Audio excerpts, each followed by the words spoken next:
ang mga kwento ng pag-ibig, kwento ng buhay at kwento ng pag-asa dito sa Barangay Love Stories. Love Stories. Bunso, pinakamamahal at iniingatan sa pamilya. Nagbibigay saya at ligaya pero hindi sa lahat ng pagkakataon. Dahil kapag bunso ka ay wala kang karapatan ng mga tuwiran hanggat wala ka pang napapatunayan. Dear Papa Dudut, magandang araw po sa inyo. Ngayon pa lamang po ay nagpapasalamat na ako ng marami dahil binigyan ninyo ng pagkakataon na mabasa ang sulat ko. Gusto ko lamang pong i-share ang buhay ko bilang bunso sa pamilya. Maliban po kasi sa ako, ang laging uutusan ay lagi pa kaming pinagkukumpara ng ate ko.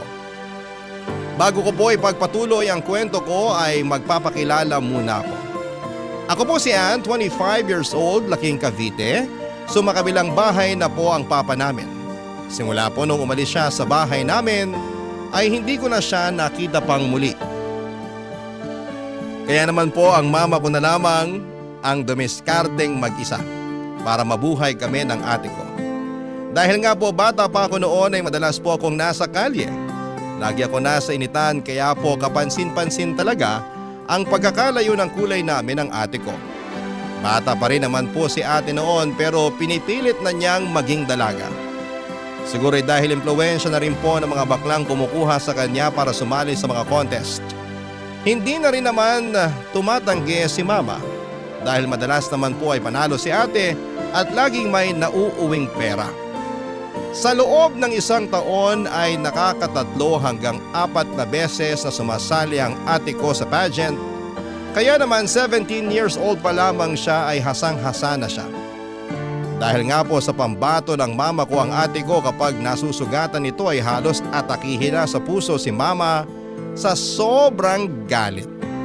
Kailangan po kasing mapanatili ni ate ang pagiging makinis. Tuwang-tuwa naman po siya dahil ramdam na ramdam niya ang importansya niya sa pamilya namin. Hindi ko naramdaman sa mama ko yon. Minsan ay pinapakita ko pa kay mama na may sugat ako.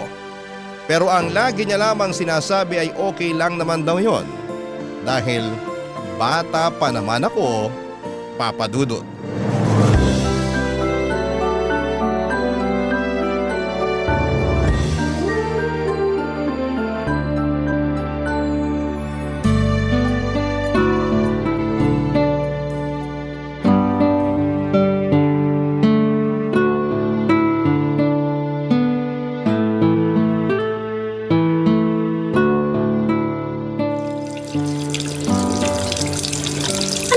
Bata ka. Patayin mo nga yung gripo. Kanina pa yan umaawas. Nadapa po kasi ako kanina, ma. Hinuhugasan ko lang yung sugat ko. Gamitin mo yung tabo, hindi yung pinapawas mo yung tubig. Ma, pahingin na lang po ako ng pera. Bibili lang po ako ng Band-Aid. Bakit lalagyan mo pa yan ng Band-Aid? Gagaling din naman yan agad. Sugat lang yan, Ann. Aling Mirna! Aling Mirna! Ano na naman, bakla? Asin ba yung anak mong dalaga? Hiramin ko muna. Mabilis lang, promise. Oh, eto si Ann. Ay, hindi yan Aling Mirna. Yung maganda, yung dalaga. Asin ba yon? Bakit? Pangit ba si Ann? Aling Mirna naman eh. Alam mo naman kung anong ibig ko sabihin. Ano ba kasing kailangan mo kay Rosie? Nakakainis ka na, Aling Mirna. Magpifiesta na, ano ba? Isasali ko yung pambato natin. Mali mo maging butya pa yan. Yung mapapanalo na nun, pwede mo na pambayad ng tubig, kuryente. Ayaw mo pa? Ay talaga ba? Sige, hagilapin mo na lang yung batang yun sa labas. Natuto na maglakwatsa eh. Ano ba naman yan? Saan ko naman nahagilapan yung anak mo? Kay Berna? Ne, ikaw na nga lang. Pakayanan mo ng ate mo, bilis. Para sa ekonomiya to. Bilis na, please lang. Sige po. Dumaan ka na rin muna sa tindahan. Umutang ka na muna ng toyo. Babayaran ko na lang sa katapusan. Opo, alis na po ako. Aling Mirna, ba't ba yung bunso mo ganyan ang itsura? Grabe ka naman sa bunso ko. Bata pa kasi yun, kaya hindi pa nag-aayos ng sarili. Matututo rin yan. Dapat kasi hindi mo na pinapayagan magtatakbo sa kalsada yon. Nakita mo ba yung binte? Puro bariya! Kung naipambabayad sana yun ang gastusin nyo, di maganda! Kaso hindi! Hayaan mo na nga lang. Mag-focus ka na lang kay Rosie. At pagsasabihan ko na lang yung batang yun. Concern lang naman ako, Mamshi.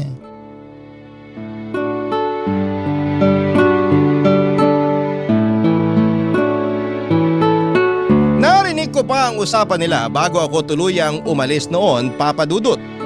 2 taon lang naman ang agwat namin ng Ate Rosie ko. Pero kitang-kita talaga ng mga tao ang pagkakalayo ng itsura namin. Sabi naman ng ibang mga matatanda ay maganda raw ako, pero mas maganda talaga ang ate ko. Minsan ay naiinis na rin ako sa baklang yon at minsan pa kasi na nasulsulsulan niya ang mama ko na huwag na akong palabasin dahil dalaga na daw ako at kailangan ko na ng mag-ayos ng sarili. Ano bang magagawa ko kung trip kong makisama sa mga 12 years old kahit na 15 years old na ako? Masaya naman ako sa Chinese garter dahil hindi naman porket gusto ng ate ang maging beauty queen ay yun na rin ang gusto ko. Tulad po ng inaasahan ay naging mutya ang ate ko sa lugar namin. Pero kasabay din ang pagsikat niya ang pagpangit ng ugali niya. Marami na rin ang naiinis sa kanya dahil ginagamit niya ang ganda niya para makapagpanipula ng mga tao. Minsan nga po ay feeling niya ay gusto siya ng mga lalaki sa paligid niya kahit na hindi naman talaga. Gumagawa pa siya ng kwento na nililigawan daw siya kahit ang totoo ay pinapakisamahan lamang siya ng mga ito. Nagbago na talaga ang ugali ng ate ko lalo na noong natuto na rin akong magayos ng sarili. Lahat ng dapat ay hati kami.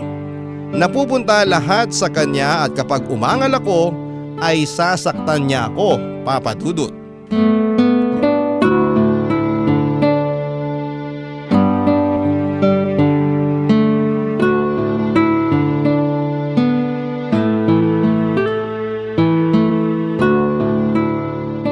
Ang sabi ni Mama, hati daw tayo.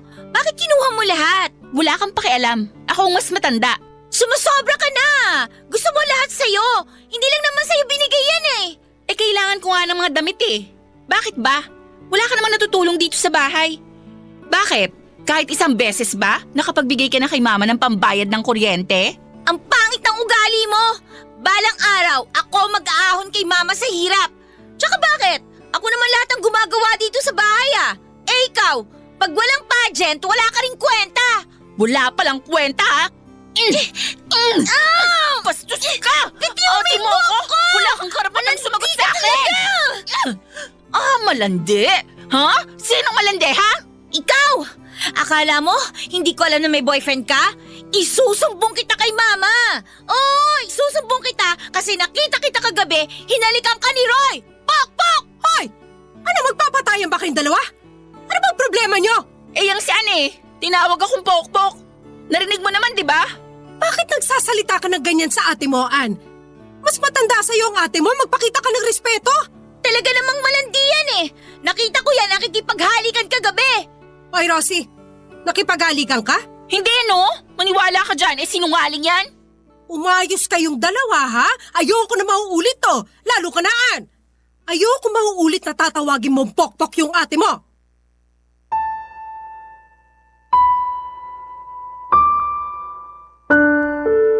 Sa huli ay ako pa rin ang may mali. Hindi man lang muna ako pinagpaliwanag ni Mama noon. Pakiramdam ko po talaga ay mas pinapaboran niya si ate. Gusto ko rin po sanang magtampo kaso ay wala rin namang panahon si Mama na pansinin yung mga ganong klase ng drama. Siguro ay yun din ang naging dahilan kung bakit tumanda na lamang ako na hindi ako mahilig sa mga drama sa buhay. Ganon kasi ang pinaramdam ni Mama sa akin. Simula nung araw na yon ay bihira na lamang kaming maging okay ng ate ko. Laging may initan sa pagitan naming dalawa. Hinahayaan ko na lamang siya kung gusto niya na kunin lahat ng binigay sa amin na damit na dapat ay hati kami. Natuto na lamang ako na maging kontento sa mga bagay na meron ako. Dumiskarte na lamang ako sa sarili ko at ang pera na nakukuha ko ay binibili ko ng mga personal na bagay. At ang matitira ay ibibigay ko kay Mama, Papa Dudut.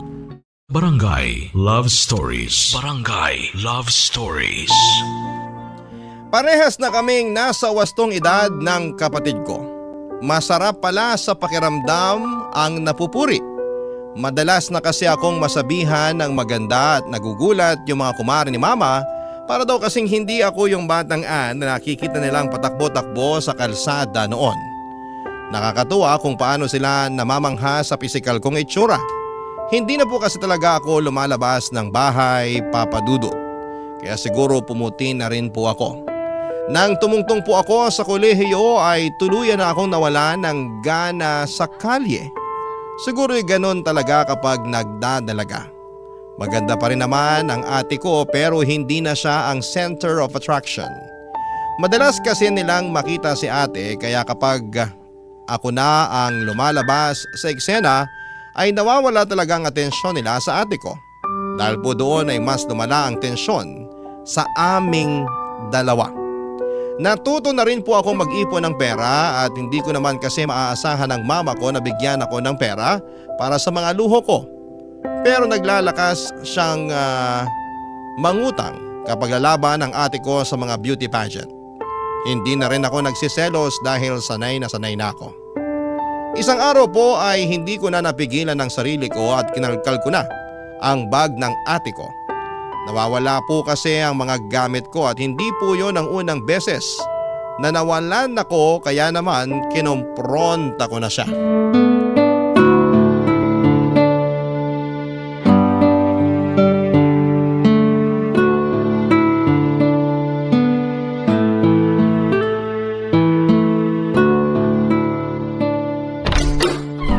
Mag-usap nga tayo.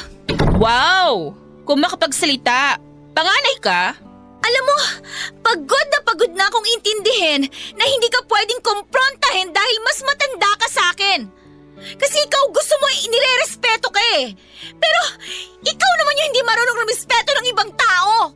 Ano na naman yung sinasabi mo, ha? Ito, sa akin tong lip tint na to, di ba? Sa akin din tong foundation na to. Pati yung necklace na sinusuot mo sa school, sa akin din yon. Akala mo hindi ko nakita yon? Bakit ninakaw mo yun sa gamit ko, ha? Bakit? Ikaw lang ba yung pwedeng magkaroon ng mga yan? Ba't namimintang ka? Pag nanakaw naman talaga yung ginawa mo eh. Hindi mo pinaalam na kinuha mo yung gamit ko. Anong tawag mo doon?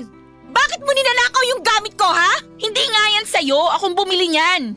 At yung kwintas, bigay yun sa akin. Binigay nino. Ba't kailangan ko pa sabihin kung sino? Palibhasa walang nagbibigay sa'yo. Hindi ko kailangan na magbibigay sa akin kasi kaya kong bumili.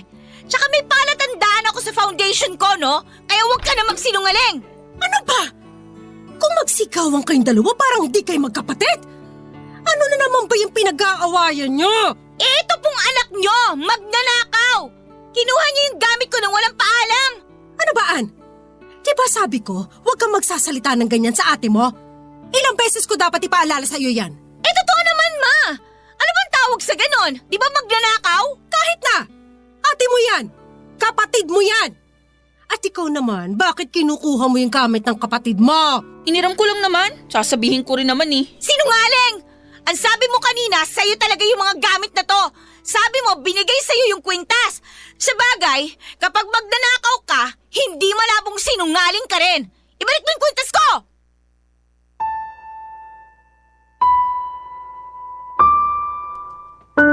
Hindi po nakapagsalita si Mama noong malaman niya na nagsinungaling yung paborito niyang anak.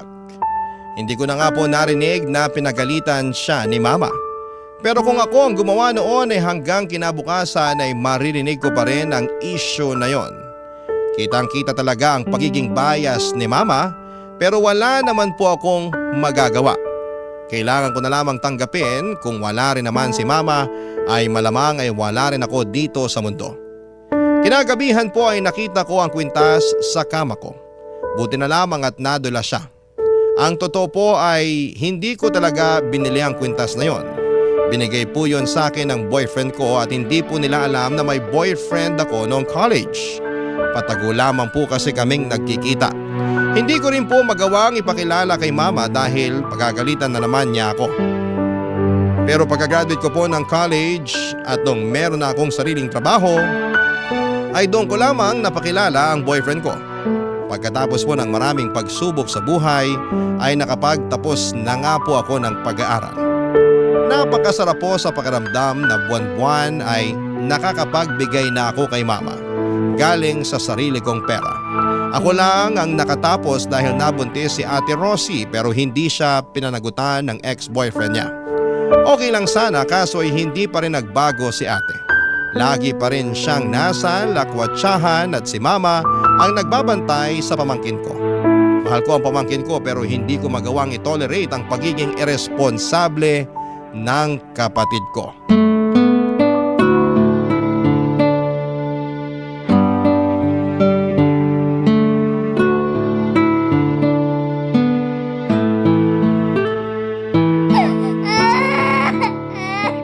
Ma, patahanin mo nga to. Iyak nang iyak eh. Ikaw kasi sinanay mo nang laging binubuhat eh. 2 years old na, buhat pa rin yung gusto. Nakita mo may ginagawa pa ako eh. Laruin mo muna at kukunin ko na lang mamaya sa'yo. Kasi naman mama eh. Gusto nga buhat nakakapagod nga yung gusto niya. Oh, tapusin mo tong hinihiwa ko. Sige, iwan mo na yan dyan. Oh, sige. Oh, bakit umiiyak ang baby ni Lola? Halika muna dito sa Lola. Pasyal-pasyal muna tayo sa labas.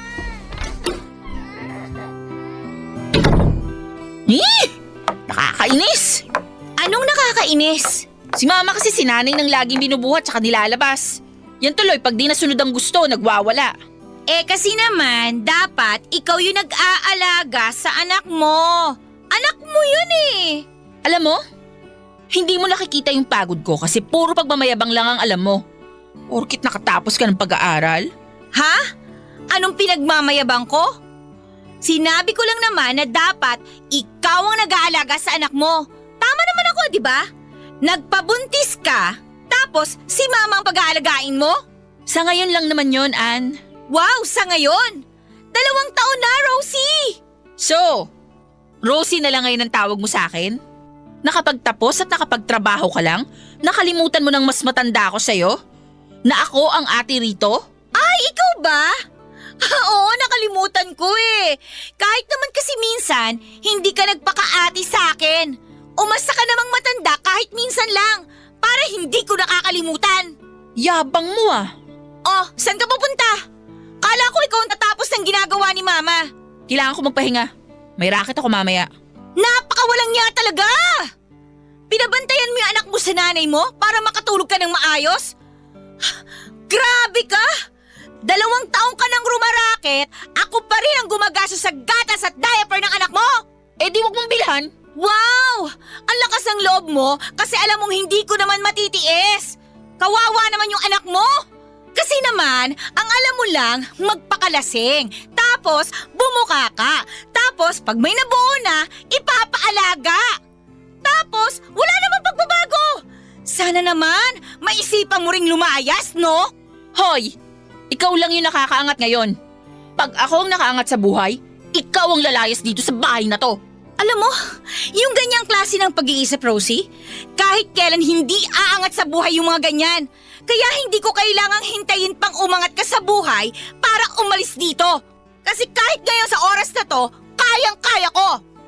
Kaso, yung nanay ko, iisipin kasi niya na baka magutom ka kapag umalis kami dito. Siyempre, hindi naman pwedeng iwan ko yung nanay ko, no? Kaya sana naman, para magkaroon ka ng ambag dito sa bahay na to, baka pwedeng pakitapos na yung ginagawa ni Mama, tapos magluto ka na rin ng kakainin ninyo. Kahit yung anak mo na lang iisipin mo. Please lang! Sa buong buhay ko, Papa Dudut, ngayon lamang ako nakaramdam ng pagkapanalo sa lahat ng arguments namin ng ate ko. Feeling ko talaga ay nanalo ako roon. Kitang-kita ko kasi ang pagkalugmok niya sa mga sinabi ko.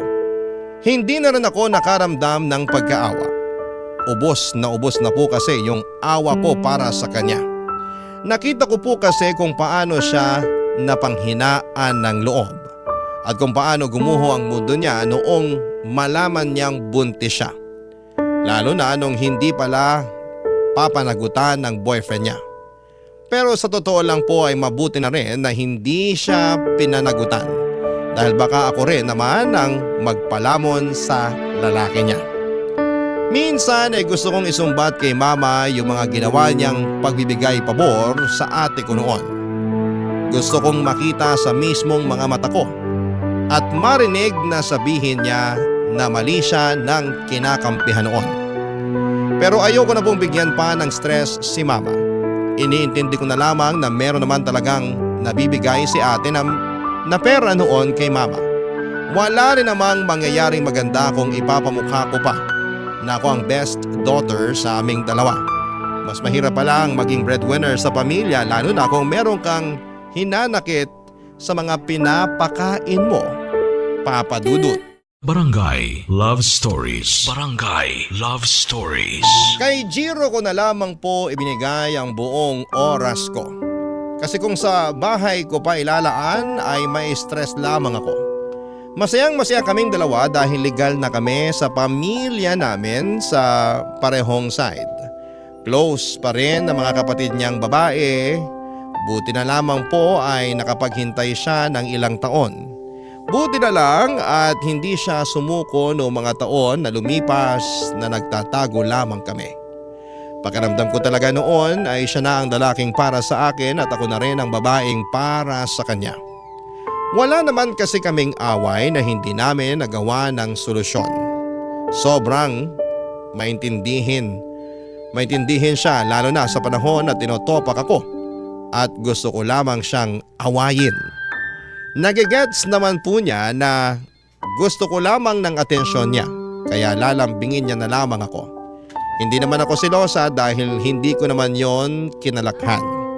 Wala rin naman siyang pagseselosan dahil hindi naman ako mahiling makipag-get along sa mga katrabaho kong lalaki. Nagiging parang isang fairy tale ang buhay kapag si Jiro ang kasama ko. Husband material na din siya, Papa Dudut. Siguro nga'y lahat na ng positive ay masasabi ko sa kanya. Pero unti-unting naging parang isang bangungot ang lahat noong makita ko sila ng kapatid ko na nag-uusap at parang nagiging close sila. Hindi ko maintindihan ang pakiramdam na yon, Papa Dudut. Lalo na nung pinakita ng ate yung mga pictures niya noong sumasali pa siya sa pageant at kinukumpara niya kami noon, Papa Dudut.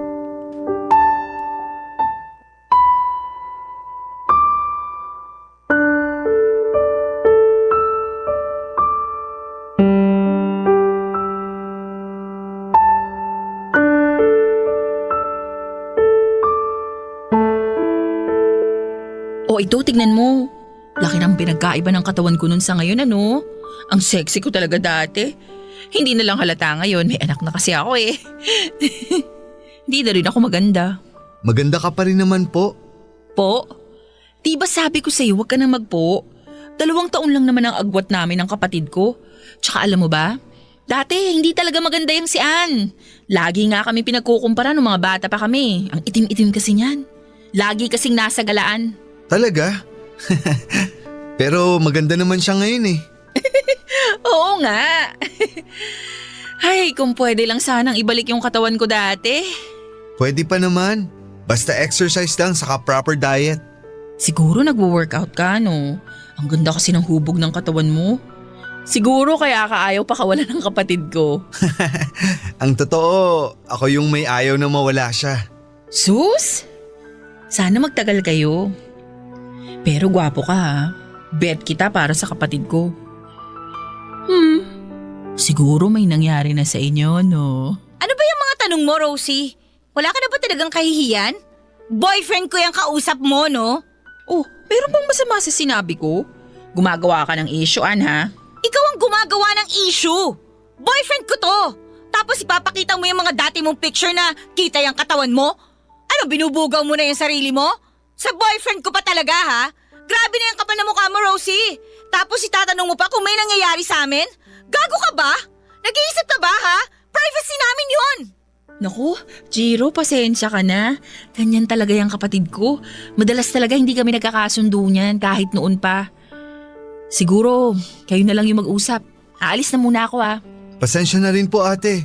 Okay lang, mauna na ako. Oo, sana mamatay ka na! Mamatay ka na lang! Babe, ano ba? Ba't ka ba ganyan makareact? Ano ba? Kitang-kita ko na nilalandi ka na ng ate ko. Tapos tatanungin mo ko bakit ganito ako makareact? Babe, alam kong hindi kayo nagkakasundo ng ate mo. Pero hindi tama maging ganyan yung reaksyon mo. Nang dahil lang sa mga sinabi niya sa akin. Tanga ka ba, Jiro? Tinatanong ka na nga niya kung may nangyayari daw ba sa atin. Tapos ano susunod na tanong niya? Kung masarap ba ako sa kama? Wala naman siyang ganun na sinabi, di ba? Nagkakaganyan ka lang kasi hindi kayo magkasundo. Pero sana isipin mo naman kung ano yung nararamdaman ko ngayon. Yung nararamdaman ko kanina nung pinapakita niya yung picture niya na nakabikini. Nung kinukumpara niya kami noon. Nung sinasabi niya na ang ganda ng katawan mo. Iniisip mo ba kung ano yung nararamdaman ko noon? So anong gusto mong mangyari ngayon? Mag-break na lang tayo! Leche naman oh! Umuwi ka na lang nga muna! Hayaan mo muna ako! Nagulat ako sa sinabi ko noon pero parang yun na lamang din talaga ang gusto kong mangyari. Parang gusto ko na lamang na maghiwalay kami. Sobrang galit na galit ako sa kapatid ko. Sa tingin ko ay sinadya niyang gawin yon para magalit ako. Sinadya niya yon dahil alam niyang sa puntong yon ay matatalo niya ako. Hindi ko alam kung saan ba ako nagkamali bilang kapatid. Pakiramdam ko ay ako pa yung nagmukhang desperada. Noong gabi po na yon ay hindi umalis si Jiro at inintay niya na humupa ang galit ko sa kanya ako kinausap. Nagkaayos naman po kami noon pero noong mga ilang araw na dumaan ay hindi pa rin mawala sa isipan ko ang mga sinabi ni Rosie. Nakaapekto po yun sa relasyon namin ni Jiro. Kaya naman sa tuwing gusto niya po na may mangyari sa amin ay hindi ko siya napagbibigyan. Alam kong magaling talagang mangakit ang kapatid ko. Siguro yun talaga ang skills niya. Manglandi at manira ng relasyon. Marami na po kasi akong narinig na chismis na ganon sa kanya. At buong akala ko kahit gaano pa siya kagaling, manlandi ay hindi niya matutukso si Jiro. Nagkamali po ako. Isang araw ay sa amin natulog si Jiro. Masama po ang pakiramdam ko noon kaya nakatulog agad ako. Nagtaka ako dahil wala siya sa tabi ko pero hindi ako nag-isip ng masama. Nagkataon lang na naiihi ako kaya pumunta ako ng banyo at nakita ko ang tsinelas ng kapatid ko sa labas ng banyo at doon na po ako kinutuban ng masama. Umiyak na lamang po ako noon sa labas ng CR kahit na hindi ko pa kumpirmadong andun din si Jiro. Kaya po humagulhol na ako noong lumabas siya ng banyo at kasunod na lumabas ang ate ko, Papa Dudut.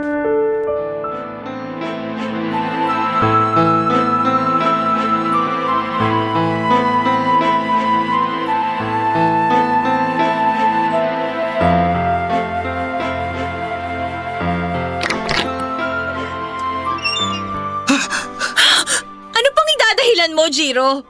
Magsisinungaling ka pa ba? Sorry. Maniwala ka. Ito yung unang beses, babe. Gago ka ba? Paano ako maniniwala? At saka hindi yan yung gusto kong marinig eh.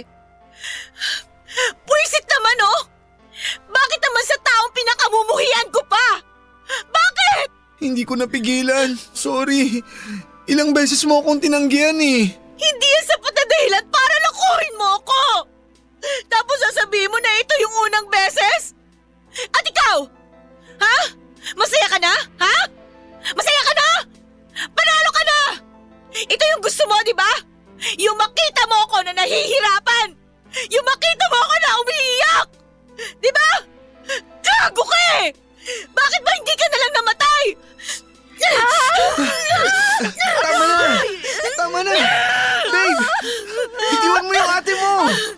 Baka marinig ka ng mama mo, saka yung pamangkin mo, baka magising sila!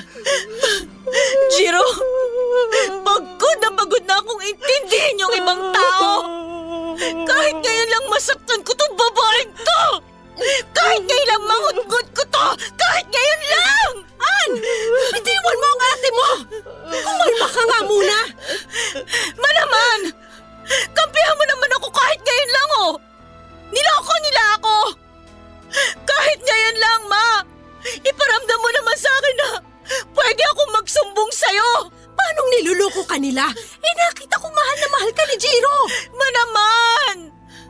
Kahit ngayon lang! Tingnan mo naman ako bilang bunsong anak mo! Nasasaktan din ako! Kahit noon pa, hindi mo pinaramdam na mahal mo ako! Kahit isang beses, hindi mo ako kinampihan! Hindi totoo yan! Mahal na mahal kita! Kayo ng ate mo! Si ate lang naman yung mahal mo, Ma eh! Yun yung naramdaman ko!